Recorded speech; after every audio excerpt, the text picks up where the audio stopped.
কত ভুল আপনি করেছেন, কত অন্যায় আপনি করেছেন, কত পাপ আপনার হয়েছে, কত মিথ্যা আপনি বলেছেন, কয় ওয়াক্ত নামাজ ছেড়েছেন, কয় লাখ টাকা ঘুষ খেয়েছেন, কত যৌতুক আপনি খেয়েছেন, কত মিথ্যা আপনি বলেছেন। আপনার পাপ যত বড় হোক, যত বিশাল হোক, যত বেশি হোক, আল্লাহর দয়ার পরিসীমা তার চাইতেও বড়।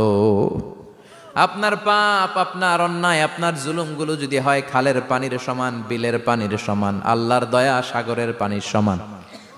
আপনার পাপ যদি হয় সাগরের পানির সমান, আল্লাহর দয়া মহাসাগরের পানির সমান। আপনার পাপ আর অন্যায় যদি হয় পাহাড়ের সমান, আল্লাহর দয়া আকাশের সমান। আপনার পাপ যদি হয় আকাশের সমান, আল্লাহর দয়া আরশের সমান। এজন্য আল্লাহ বললেন, ইয়া আইয়ুহাল্লাযীনা আমানু তুবু ইলাল্লাহি তাওবাতান নাসুহা। ও আমার গোলাম, তুই তোর নিজেরে যত বেশি ভালোবাসিস